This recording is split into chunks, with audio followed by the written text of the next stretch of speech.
PBB menyampaikan duka cita atas gugurnya prajurit TNI Prakariko Pramudia pada Jumat waktu setempat.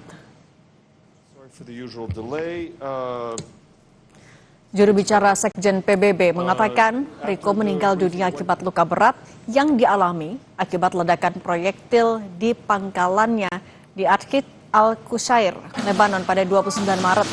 Riko menjadi prajurit TNI keempat yang meninggal saat menjalani misi perdamaian PBB di Lebanon dalam insiden pada 29 dan 30 Maret 2026.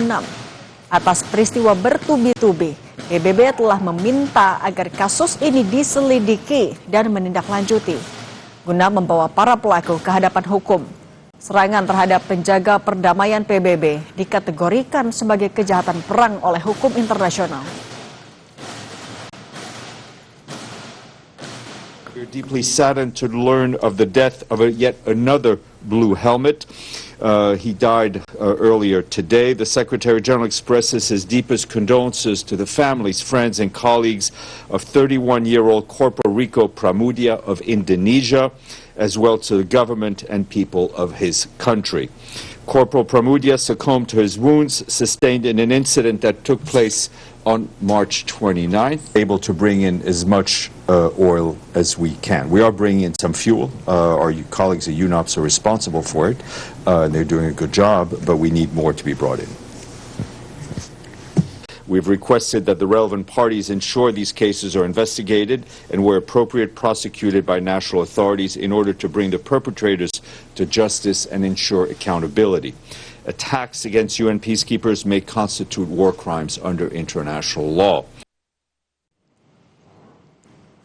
Pemerintah menyampaikan duka cita atas gugurnya prajurit Indonesia di UNIFIL, Prakariko Pramudia. Pemerintah berkoordinasi dengan UNIFIL untuk memastikan pemulangan jenazah dilakukan dengan segera dan penuh penghormatan.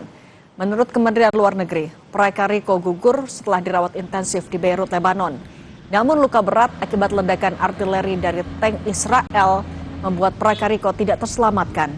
Pemerintah mendesak PBB untuk melakukan investigasi menyeluruh dan memastikan pertanggungjawaban atas insiden ini.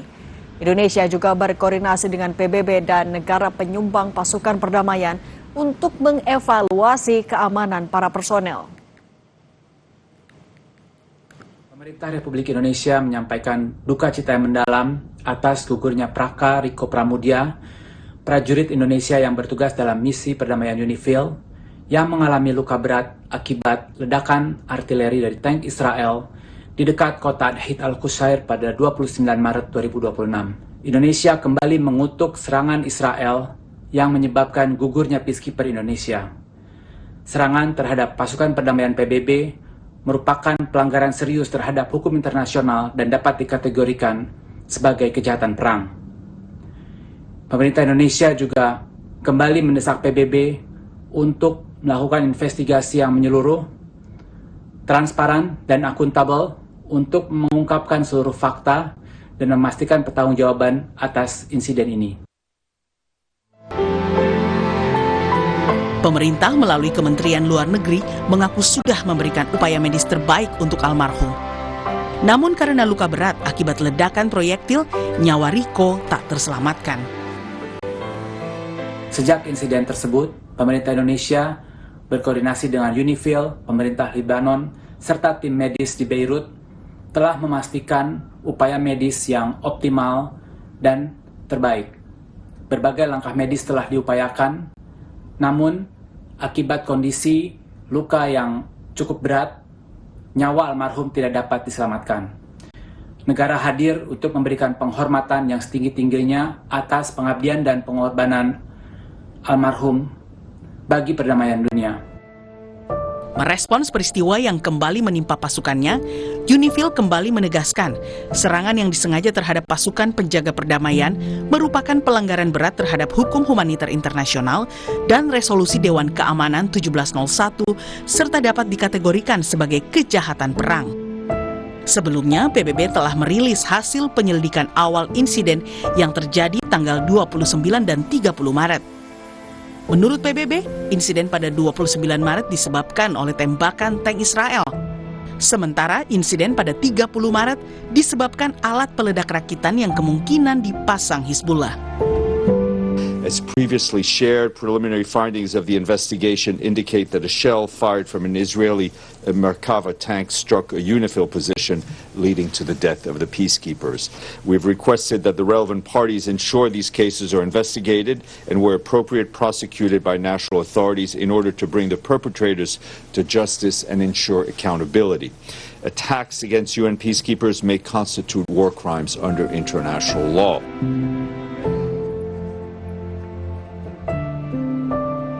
Dengan wafatnya Riko, jumlah personel Indonesia yang gugur dalam rangkaian konflik di Lebanon bertambah menjadi 4 orang. Sebelumnya, 3 prajurit yang lebih dulu gugur adalah Praka Farisal Ramadan, Sertu Muhammad Nur Ikhwan, dan Kapten Infanteri Zulmi Aditya Iskandar. Seluruhnya gugur saat meningkatnya konflik bersenjata antara Israel dan Hizbullah. Meski pemerintah Indonesia sudah mendesak PBB melakukan investigasi menyeluruh dan akuntabel atas insiden tersebut, keputusan negara untuk tetap mengirim TNI ke wilayah konflik dinilai sebagian pihak perlu dipertimbangkan kembali. Tim Liputan Kompas TV.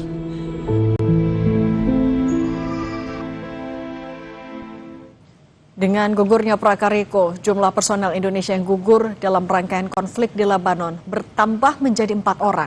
Lalu desakan dan tindakan proaktif apa yang harus dilakukan pemerintah untuk mendorong PBB membuka hasil investigasinya atas gugurnya personel di UNIFIL yang ada di Lebanon.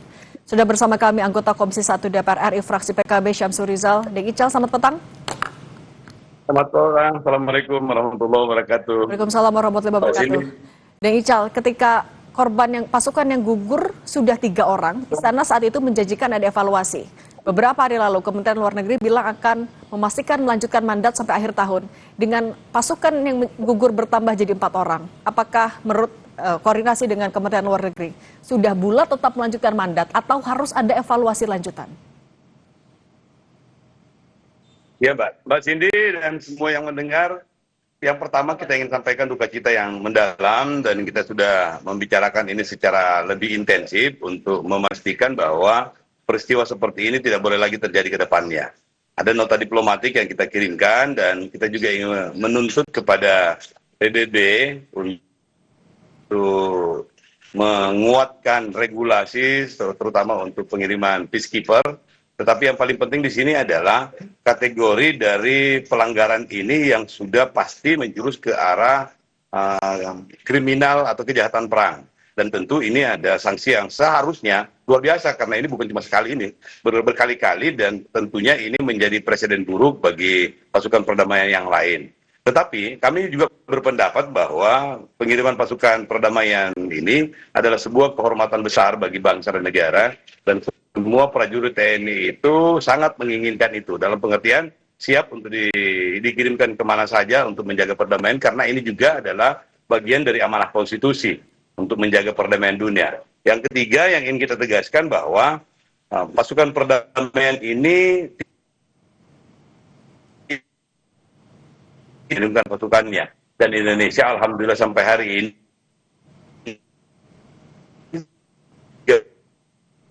Ical, kami coba sambungkan lagi dengan anggota Komisi 1 DPR RI fraksi PKB Syamsur Rizal. Deng Ical? ya Mbak. Oke, Deng Ical, Ya, Mbak. tapi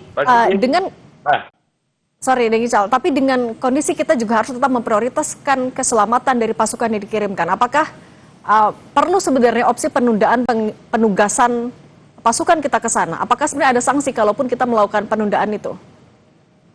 Ya, sangat perlu. Kalau sanksinya nggak ada. Tetapi sekali lagi bahwa pengiriman itu tidak semua negara atau tidak semua pasukan itu diberikan kehormatan untuk mengirimkan pasukan perdamaian.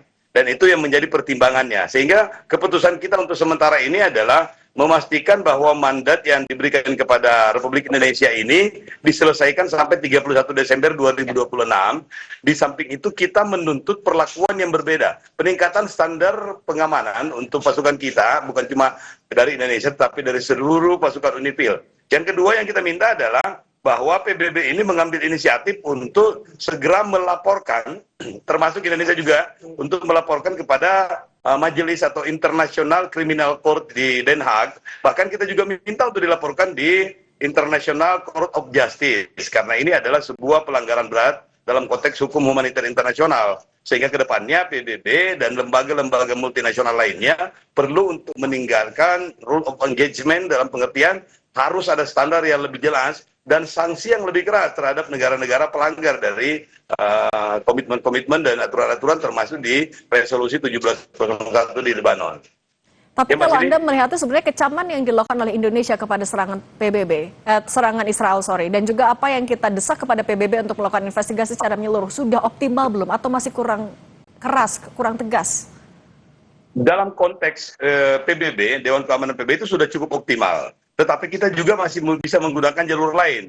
Salah satunya itu adalah ICC tadi dan ICJ. Kemudian kita akan menggunakan seluruh alat-alat diplomasi yang kita punya. Oleh karena itu, kita Indonesia sebagai Ketua Dewan HAM PBB juga akan berusaha untuk memasukkan dalam agenda sidang, sehingga ke depannya peristiwa seperti ini dijadikan juga sebagai salah satu peristiwa yang memang dikategorikan sebagai pelanggar HAM, sehingga ke depannya sanksinya menjadi lebih komprehensif. Termasuk kita meminta seluruh negara-negara anggota ICC dan ICJ itu untuk memutuskan bahwa siapapun yang bertanggung jawab di situ dikategorikan sebagai penjahat perang. Jadi Netanyahu sendiri sudah diputuskan untuk menjadi penjahat perang dan itu berlaku di semua negara ICC. Jadi ke depannya kita mendorong supaya ICC dan ICJ ini lebih proaktif untuk menjalankan sanksi terhadap apa yang sudah diputuskan, bahkan kalau memungkinkan menjalin komunikasi dengan lembaga-lembaga transnasional lainnya,